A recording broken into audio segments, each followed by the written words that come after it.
Assalamu alaikum. Welcome to the National University online class during this pandemic. I feel proud to be the part of this National University online video class lecture as a resource person. Please maintain the health rules. I am MST Sabina Yasmin, lecturer, Rajshahi Government Women's College, Rajshahi.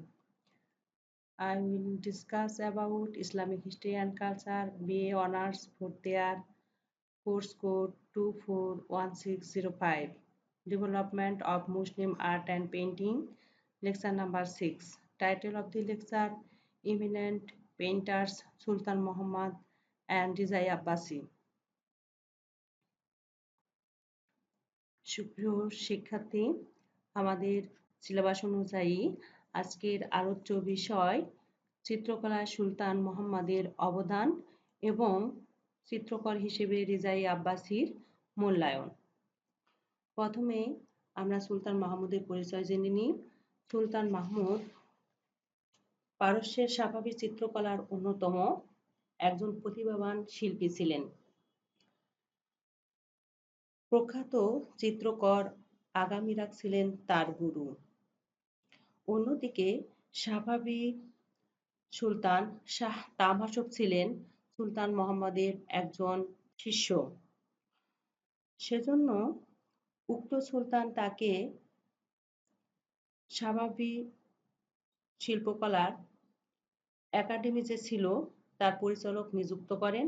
এ সময় থেকে তিনি Safavi চিত্রকলার উৎকর্ষ বৃদ্ধি এবং পরিপূর্ণতা লাভের জন্য অসামান্য অবদান রাখেন।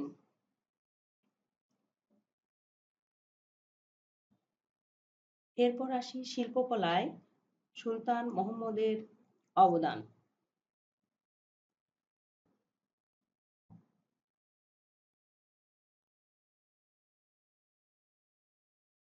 প্রথমে তার চিত্রিত পাণ্ডুলিপি সম্পর্কে আমরা জেনে নিই। প্রথমে তিনি নিজামির খামছা যে পাণ্ডুলিপি ছিল তিনি সেই চিত্রাবলী অঙ্কন করেন। তার মধ্যে কয়েকটি চিত্রাবলী বিখ্যাত হয়েছিল। সেগুলো হচ্ছে প্রথমেই খসরু ও শিরিনকে স্নানরত অবস্থায় অবলোকন করছিলেন। এই চিত্রে প্রেমসিক্ত কাহিনীর চিত্র ফুটে উঠেছে। এই মিনিয়েচারে খসরু শিরিনকে স্নানরত অবস্থায় অবলোকন করেন। পারস্য প্রতিকৃতি এবং বিষয়বস্তুর সঙ্গে একত্বতা প্রকাশ করে সুলতান মুহাম্মদ খসরু এবং শিরিনের প্রেমসিক্ত যে কাহিনী তার বহির্দৃশ্য তিনি চিত্রাঙ্কন করেছেন। পূর্ববর্তী এই বিষয়টি নিয়ে যদিও অনেকগুলো চিত্র অঙ্কিত হয়েছে, আগের সমস্ত চিত্রকর্মের চাইতে সুলতান মুহাম্মদ কর্তৃক চিত্রিত চিত্রগুলোর শৈল্পিক গুণাগুণ সব দিক থেকে অতিক্রম করেছে। এবং মিগিয়ার সিংহ বদ্রত যে বাহারম, এটিও একটি নিজামির বিষয়বস্তুর ওপর অঙ্কিত একটি চিত্রকর্ম। এখানে আমরা খসরু শিরিনকে যে স্নানরত অবস্থায় অবলোকন করছেন তার একটি চিত্র দেখতে পাচ্ছি।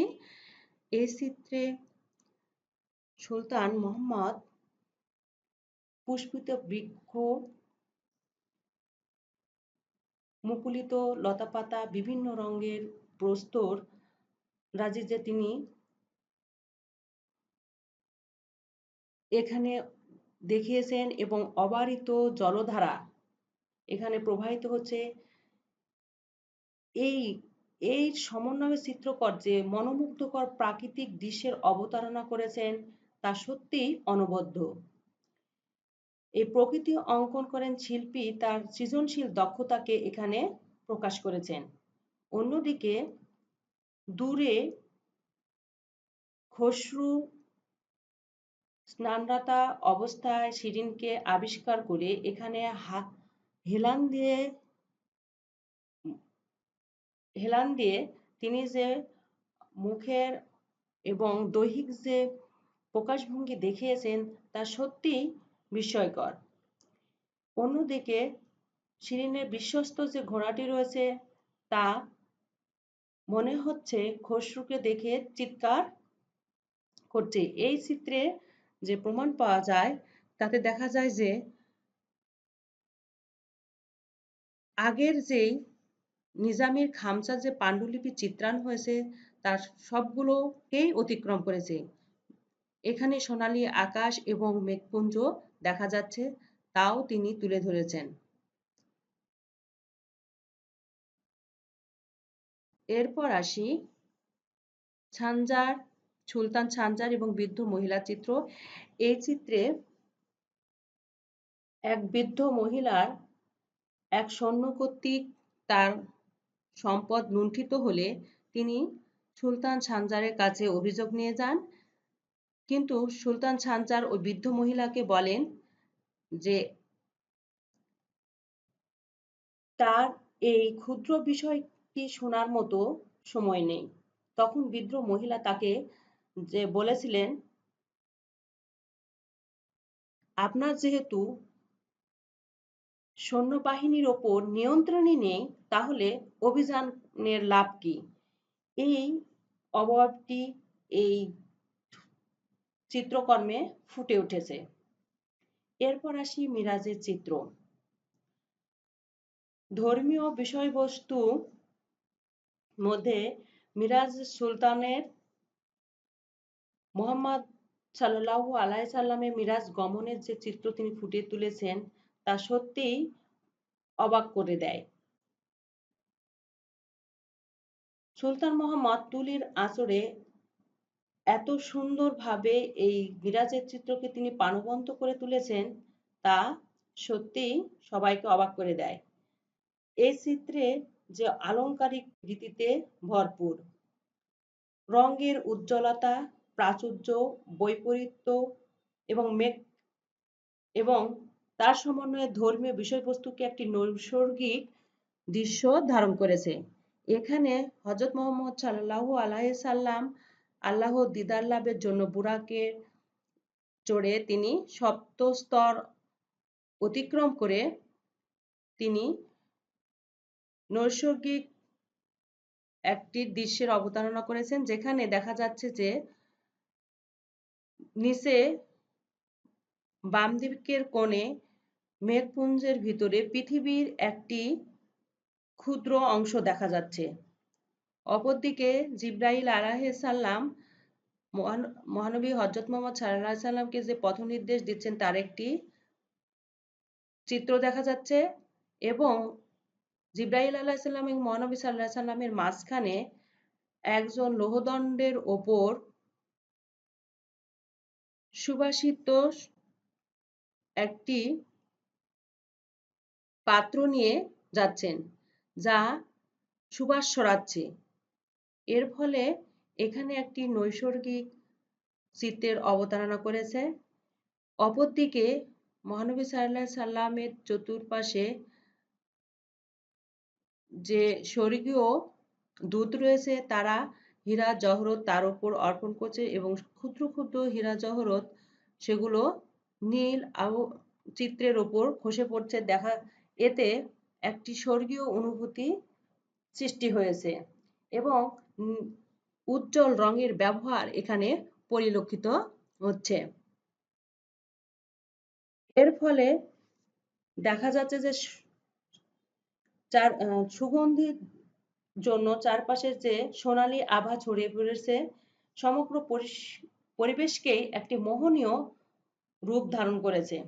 রাসূলের মস্তকের ওপর যে স্বর্গীয় দূতরা হীরা জহরত ফেলছে এবং নীল আকাশে চকচক করছে সেটাও একটা সুন্দর পরিবেশ পরিলক্ষিত হচ্ছে এবং মহানবী সাল্লাল্লাহু আলাইহি সাল্লামের যে সবুজ পোশাক এটিও একটি অনবদ্য সৃষ্টি। বোরাকের এর ফলে দেখা যাচ্ছে বোরাকের চারপাশে একটি সুন্দর পরিবেশ এবং দৃশ্যের অবতারণা হয়েছে। এরপর আমরা আসি অন্যান্য পাণ্ডুলিপি। সুলতান মোহাম্মদ যে চিত্রাবলীর নিদর্শন রয়েছে তার আরও কিছু পাণ্ডুলিপি রয়েছে, যেমন জাফরনামা। এটি গুলিস্তান প্রাসাদে সংরক্ষিত হয়েছে এবং 1529 সালে এটি চিত্রিত হয়েছে বলে অনুমান করা হয়।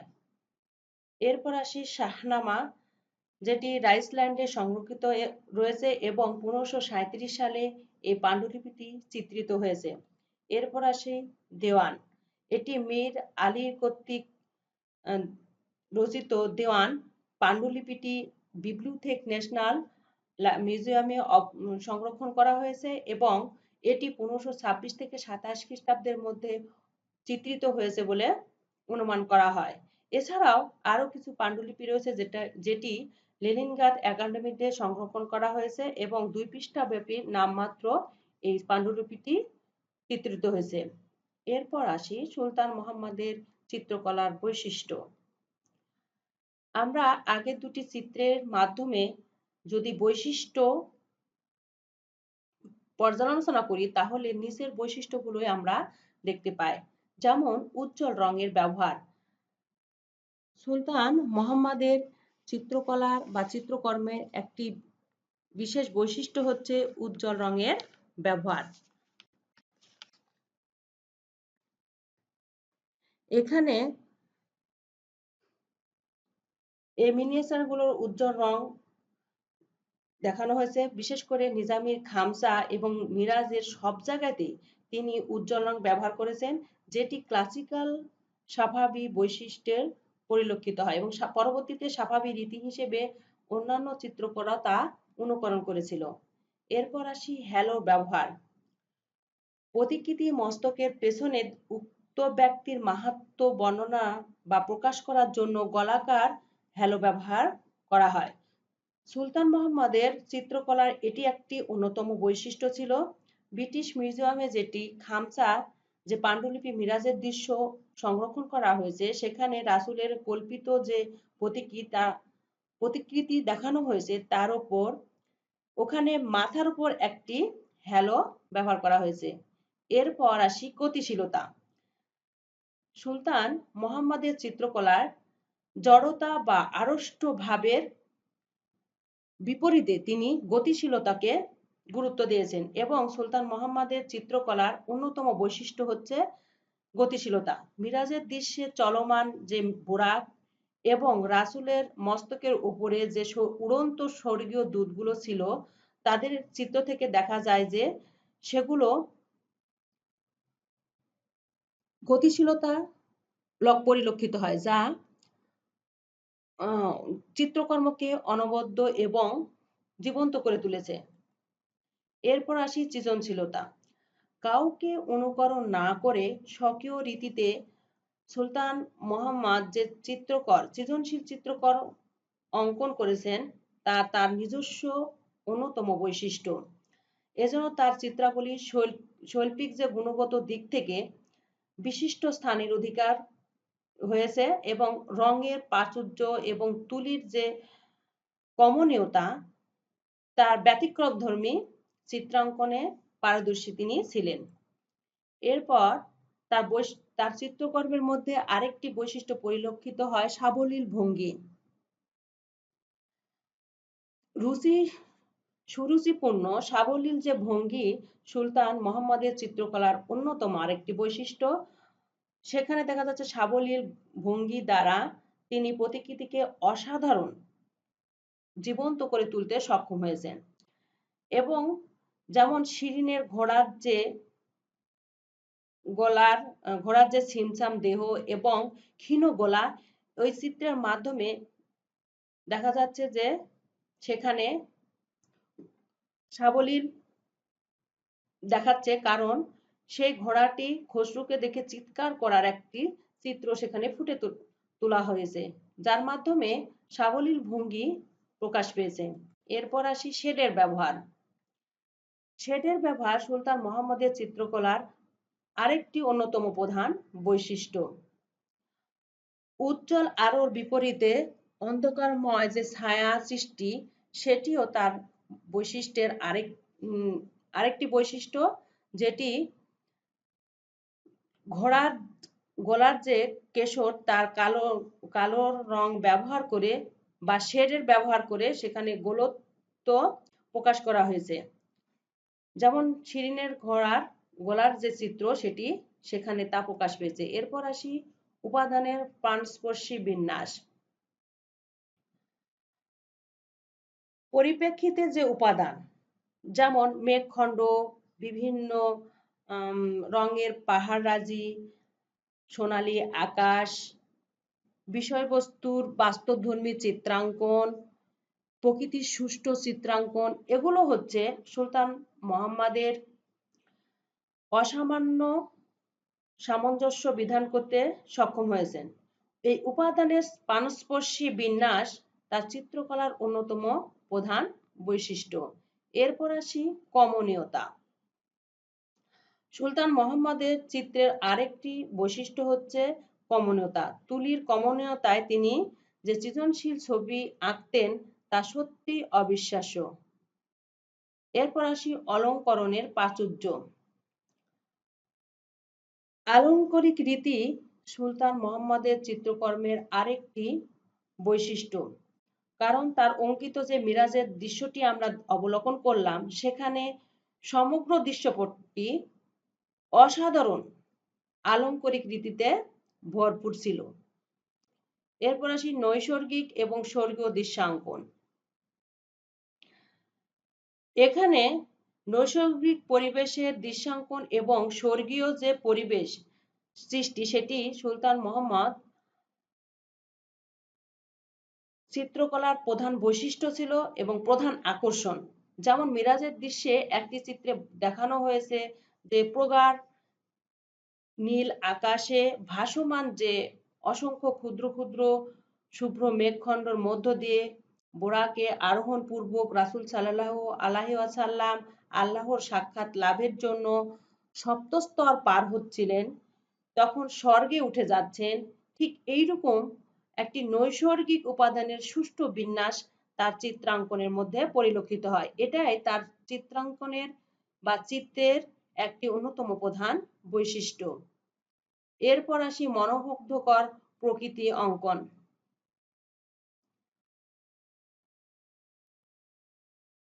সুলতান মুহাম্মদের আরেকটি প্রধান বৈশিষ্ট্য হচ্ছে মনোমুগ্ধকর প্রকৃতি অঙ্কন। আমরা দেখেছি খসরু এবং শিরিনের যে স্নানারত অবস্থায় তাকে আবিষ্কার, সেখানে প্রকৃতির ফুল, লতা পুষ্পিত ফুল, মুকুলিত বৃক্ষ, লতাপাতা, সোনালী আকাশ, মেঘপুঞ্জ, বিভিন্ন রঙের পাথরের যে সমাবেশ এবং অবারিত যে পানির যে ধারা, সেগুলো মনোমুগ্ধকর প্রকৃতি অঙ্কন তার শিল্পকর্মের একটি বিশেষ বৈশিষ্ট্য। তিনি প্রকৃতিকে প্রাণস্পর্শী করে তিনি অঙ্কন করতে সক্ষম হয়েছেন। এটিও তার একটি চিত্রকর্মের অন্যতম প্রধান বৈশিষ্ট্য। এরপর আসি শিরভূষণ। শিরভূষণ তার চিত্রকলার অন্যতম বৈশিষ্ট্য। বোরাকে গমনরত মহানবী হযরত মুহাম্মদ সাল্লাল্লাহু আলাইহি সাল্লামের মাথা মোবারকে তিনি মুকুট বা শিরভূষণ পরিয়েছেন। এটিও তার একটি চিত্রকর্মের বৈশিষ্ট্য বলে পরিলক্ষিত হয়।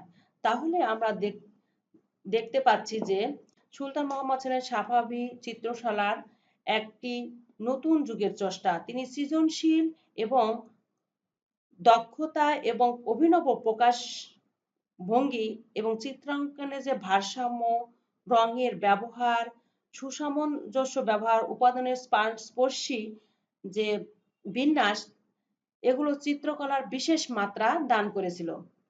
এক কথায় তিনি ছিলেন সৃজনশীল শৈল্পিক দক্ষতার অধিকারী একজন স্বনামধন্য চিত্রকর।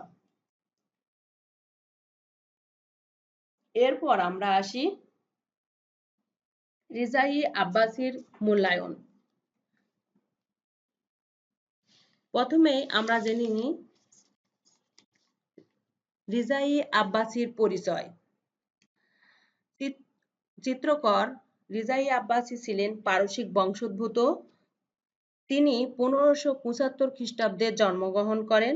তার পিতার নাম মওলানা আসগর এবং ভ্রাতা ছিলেন আগা রিজা। রিজাই আব্বাসি চিত্রকর্ম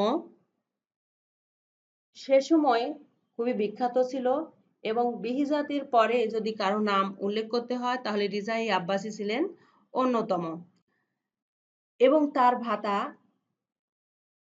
আগা রিজাও ছিলেন একজন বিখ্যাত চিত্রকর, যিনি ভারতবর্ষের সম্রাট জাহাঙ্গীরের চিত্রশালায় তিনি চিত্রাঙ্কন করতেন। এরপর আসি চিত্রকর হিসেবে রিজাই আব্বাসির উত্থান।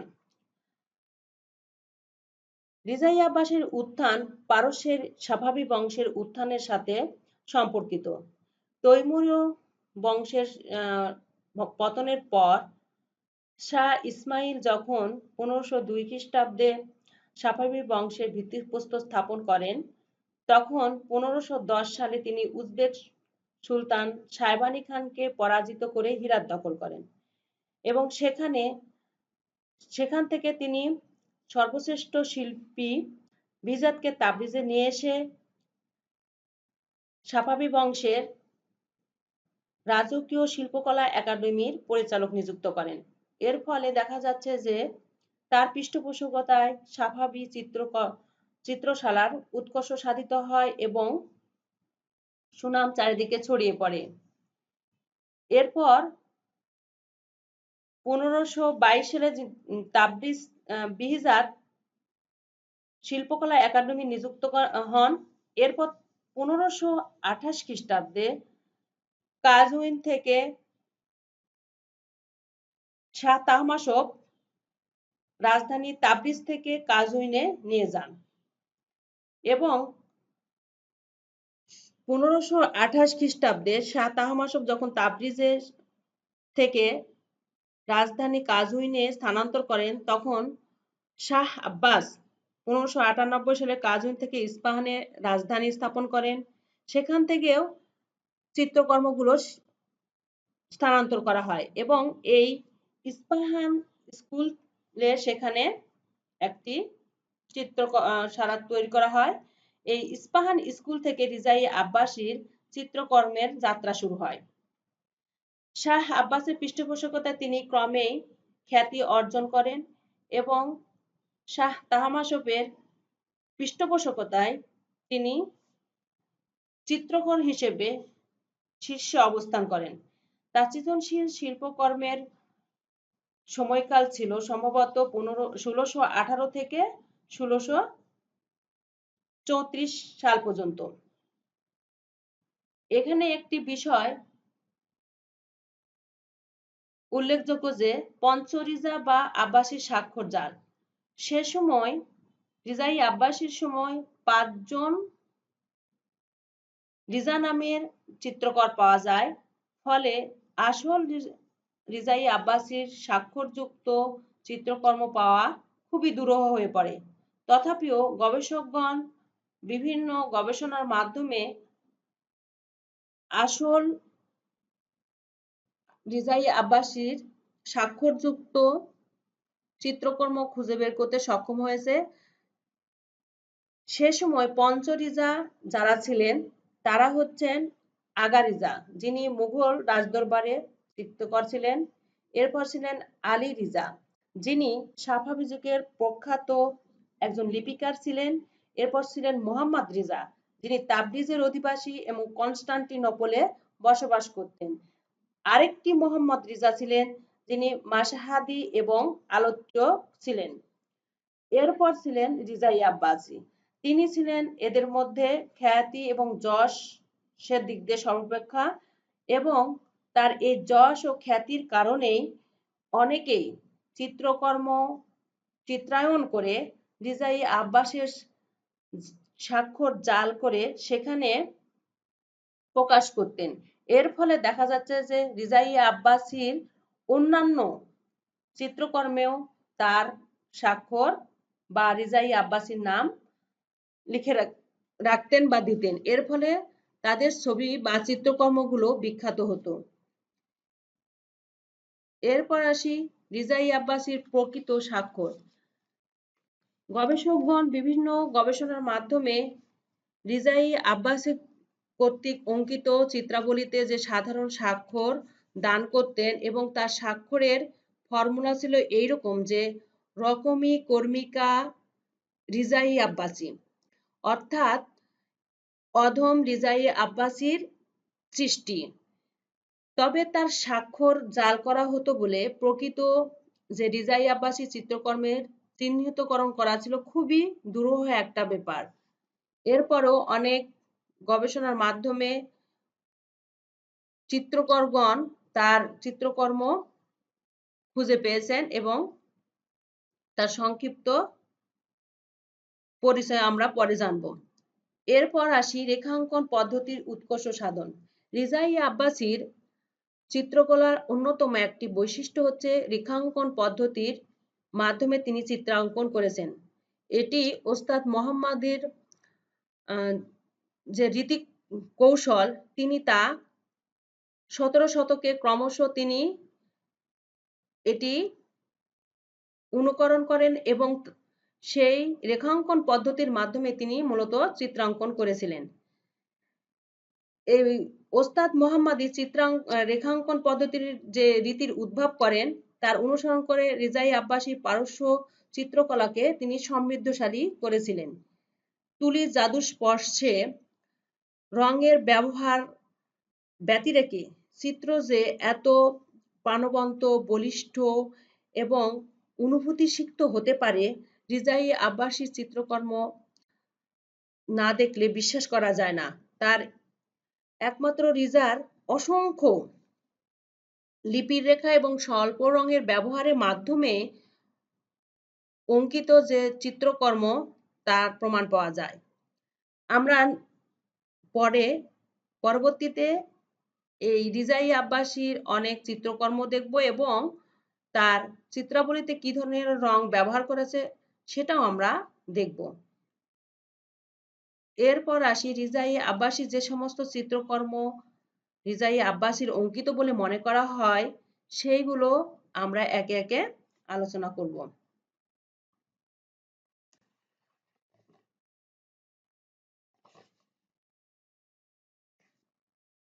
প্রথমে আসি রিজার চিত্রশীল যে শিল্পচর্চার সময়কাল সেটিকে মূলত দুই ভাগে ভাগ করতে পারি। একটি হচ্ছে 1618 থেকে 1634 সাল পর্যন্ত, আরেকটি হচ্ছে 1634 সালের পরে অভিজ্ঞতা আলোকে তিনি যে চিত্রাবলী অঙ্কন করেছেন সেইগুলি। প্রথমে আসি আমরা রিজাই আব্বাসীর চিত্রকর্ম,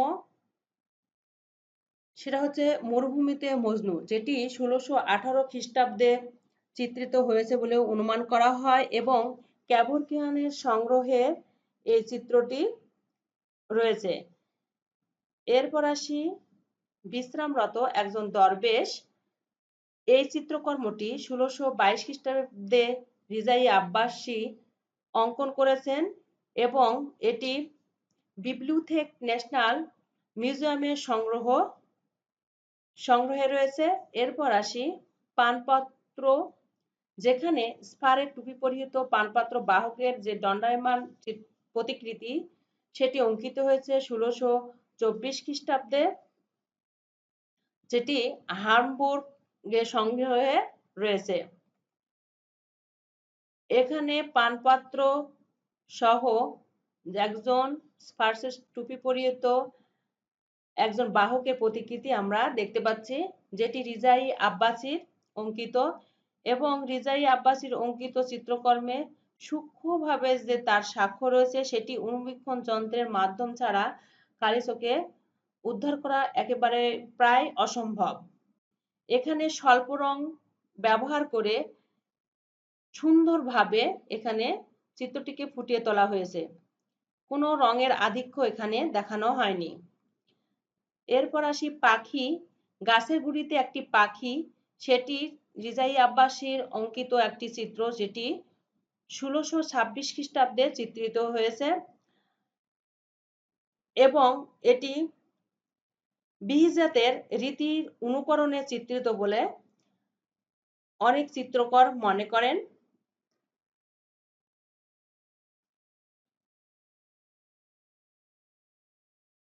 এরপর আসি মজনু এবং মজনুর কাহিনী অবলম্বনে অঙ্কিত একটি দৃশ্য, যেটি 1626 খ্রিস্টাব্দে অঙ্কিত হয়েছে এবং চার্লস ভেন-ইয়ার এটি সংগ্রহ করেছিলেন। আরেকটি চিত্র আমরা দেখতে পাই, সেটা হচ্ছে তাকিয়া হেলান দিয়ে আয়না হস্তে একজন মহিলার প্রতিকৃতি, যেটি রিজাই আব্বাসী 1627 খ্রিস্টাব্দে অঙ্কন করেন এবং যেটি খুবই সুন্দরভাবে অঙ্কিত হয়েছে। এরপর আসি ইউরোপীয় পোশাকে সজ্জিত যুবা পুরুষ, যেটি 1628 খ্রিস্টাব্দে অঙ্কিত হয়েছে। মরিসন এটি সংগ্রহ করেছেন। চিত্রে আমরা একজন ইউরোপীয় পোশাকে সুসজ্জিত একজন যুবা পুরুষকে দেখতে পাচ্ছি। সেখানে জীবজন্তুর চিত্র অঙ্কিত হয়েছে, রঙের আধিক্য নেই সেটিও তুলে ধরা হয়েছে।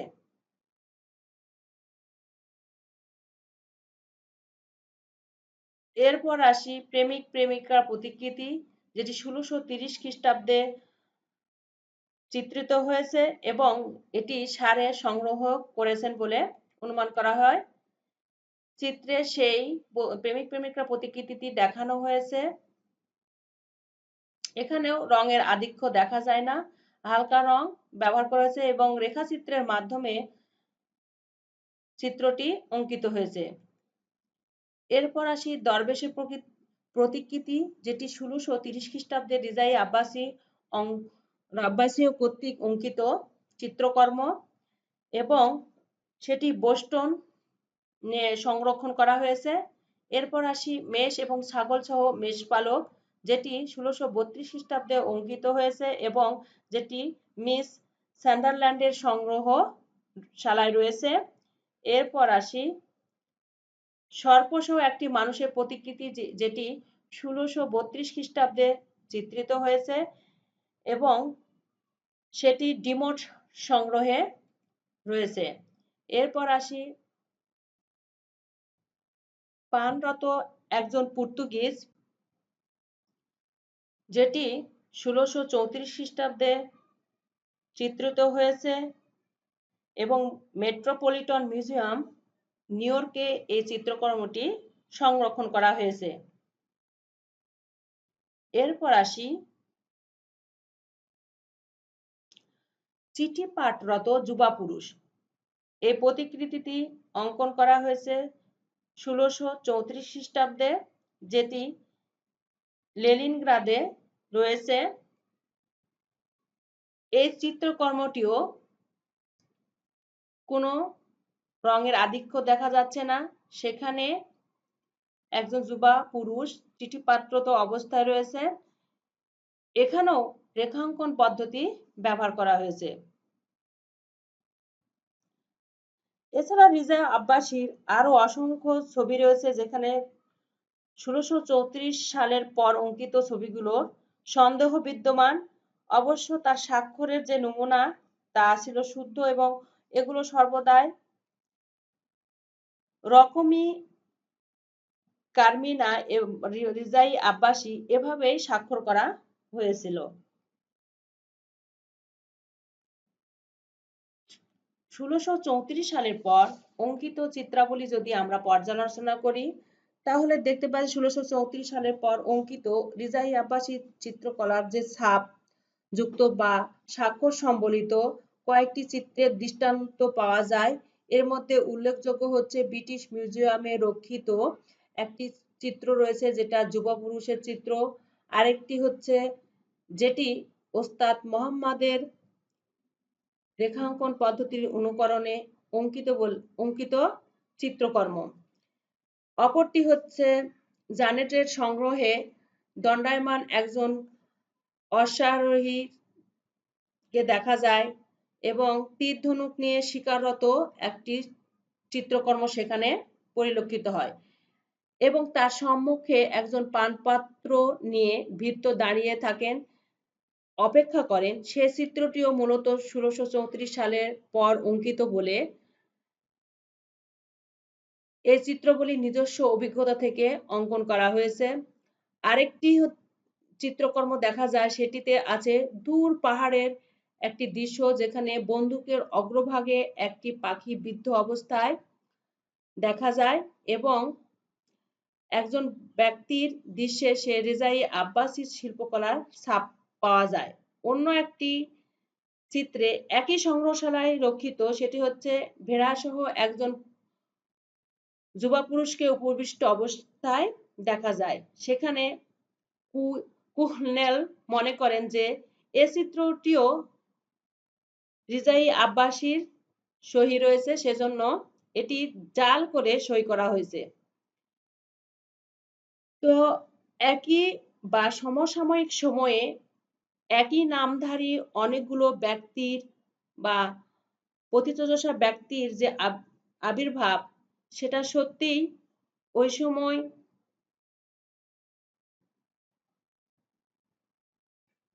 সঠিক এবং প্রকৃত রিজাই আব্বাসী চিত্রকর্ম খুঁজে পাওয়া সত্যি দুরূহ। কারণ রিজাই আব্বাসী ছিলেন একজন বিখ্যাত চিত্রকর, তাই তার অন্য কোনো চিত্রকর তাদের চিত্রকর্মকে বিখ্যাত করার জন্য রিজাই আব্বাসীর স্বাক্ষর জাল করে সেখানে রিজাই আব্বাসীর নাম সেখানে বসানো হয়েছে, ফলে বা স্বাক্ষর করা হয়েছে, ফলে রিজাই আব্বাসীর প্রকৃত যে চিত্রকর্ম সেটি খুঁজে বের করা খুব মুশকিল। তথাপিও আমরা যেগুলো আলোচনা করলাম সেগুলো হচ্ছে রিজাই আব্বাসীর স্বাক্ষরিত চিত্রকর্ম। এরপর আমরা আসি রিজাই আব্বাসীর চিত্রকর্মের যে বৈশিষ্ট্য। আমরা রিজা আব্বাসীর অঙ্কিত বেশ কয়েকটি চিত্রকর্ম দেখলাম। সেই চিত্রকর্মের আলোকে যদি আমরা রিজাই আব্বাসীর চিত্রকর্মের বৈশিষ্ট্য পর্যালোচনা করি, তাহলে যে বৈশিষ্ট্যগুলো আমাদের চোখে ধরা পড়ে সেগুলো হচ্ছে প্রাণবন্ত চিত্রাঙ্কন। রিজাই আব্বাসীর মধ্যে যে প্রেমিক প্রেমিকা যুগলের যে প্রাণবন্ত চিত্রাঙ্কন করা হয়েছে, তীর ধনুক দিয়ে পাখি শিকার করার যে চিত্রাঙ্কন, সেটিও প্রাণবন্ত করে তুলেছে।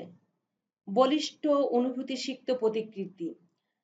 প্রেমিক প্রেমিকার যুগলের যে অনুভূতি সিক্ত প্রতিকৃতি তা সত্যিই অভিভূত করে, যেখানে রঙের কোনো ব্যবহারই হয়নি। শুধুমাত্র রেখাঙ্কনের মাধ্যমে এবং স্বল্প রঙের ব্যবহারে এই অনুভূতি সিক্ত বলিষ্ঠ প্রতিকৃতিটি আমাদের সামনে উপস্থাপন করা হয়েছে। রঙের এবং আলংকারিক আধিক্য বর্জিত, শুধুমাত্র রেখাঙ্কনের মাধ্যমে যে বলিষ্ঠতা চিত্রকর্মে দেখা যায়, সেটি মূলত রিজাই আব্বাসী চিত্রকর্মের অন্যতম প্রধান বৈশিষ্ট্য।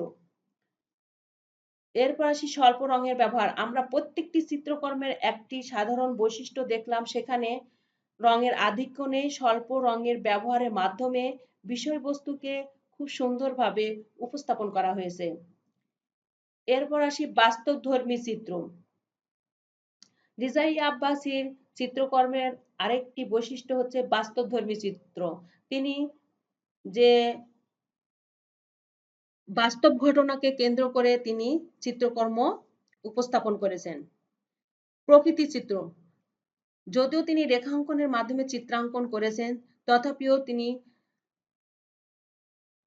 তার চিত্রকর্মের প্রকৃতি চিত্র তুলে ধরেছেন। বাতাসে প্রবাহিত গাছের ছবি, পুষ্পিত ফুলের ছবি, পুষ্পিত বৃক্ষের ছবি তিনি তুলে ধরতে সক্ষম হয়েছেন। হাস্য উদ্দীপক প্রতিকৃতি। তার চিত্রের মধ্যে হাস্য উদ্দীপক যে প্রতিকৃতি সেটিও তিনি তুলে ধরতে সক্ষম হয়েছেন। জীবজন্তু ও উপস্থিতি। এখানে যে যুবা পুরুষ, ইউরোপীয় যে যুবা পুরুষ দেখলাম, সেখানে জীবজন্তুরও প্রতিকৃতি অঙ্কন করা হয়েছে। প্রেম ঘটিত চিত্রাবলী। রিজাই আব্বাসী তার চিত্রকর্মের মধ্যে প্রেম ঘটিত চিত্রাবলীও তিনি অঙ্কন করেছেন এবং সুন্দরভাবে সেই চিত্রাবলী তিনি উপস্থাপন করেছেন। তাহলে দেখা যাচ্ছে যে সাফাভি চিত্রকলার শেষ যুগে রিজাই আব্বাসী ছিলেন একজন উদীয়মান শিল্পী, যিনি পারশিল্পী শিল্পকলাকে শুধু সমৃদ্ধশালীকরণ করে তার অবদানকে তিনি যে অবদান রেখেছেন তা অনস্বীকার্য, এবং এই ক্ষণজন্মা শিল্পী চিত্রাবলীতে যে স্বাক্ষর জাল করে তার প্রকৃত শিল্পসত্তাকে বহুল অংশেই ম্লান করে দিয়েছে। তথাপিও যে সাফাভি চিত্রকলার যে উৎকর্ষ সাধন এবং পরিপূর্ণতা দানের রিজাই আব্বাসীর ভূমিকা কোনো অংশে কম নয়, বরং তার সৃজনশীলতাকে বা সৃজনশীল শিল্পচর্চার সাফাভি চিত্রকলাকে আরো বেশি সমৃদ্ধ করেছে। আমরা যদি সাফাভি চিত্রকলা কিংবা সুলতান মোহাম্মদ এবং রিজাই আব্বাসীর চিত্রকর্ম সম্পর্কে আরো বিশদ জ্ঞান অর্জন করতে চাই, তাহলে এই সহায়ক গ্রন্থ হিসেবে এ.কে.এম. ইয়াকুব আলী, মুসলিম স্থাপত্য ও শিল্পকলা, এ.বি.এম. হোসেন, আরব স্থাপত্য, অধ্যাপক ডক্টর সৈয়দ মাহমুদুল হাসান, মুসলিম চিত্রকলা ও স্থাপত্য, প্রফেসর মোহাম্মদ আব্দুল করিম ও ডক্টর মোহাম্মদ আবুল কালাম, মুসলিম স্থাপত্য ও প্রত্নতত্ত্বের বিকাশ, এবং brand Barbara, Islamic art, London 1963 সালে প্রকাশিত এই গ্রন্থটিরও সাহায্য আমরা নিতে পারি। সুপ্রিয় শিক্ষার্থী, আমরা আজকের এই সুলতান মোহাম্মদ এবং রিজাই আব্বাসীর আলোচনা করলাম। পরবর্তী ক্লাসে সিলেবাসের অন্য অংশ আমরা আলোচনা করব। আজকের মতো এখানে সবাইকে ধন্যবাদ জানিয়ে আমি আমার ক্লাস শেষ করছি। আল্লাহ হাফেজ।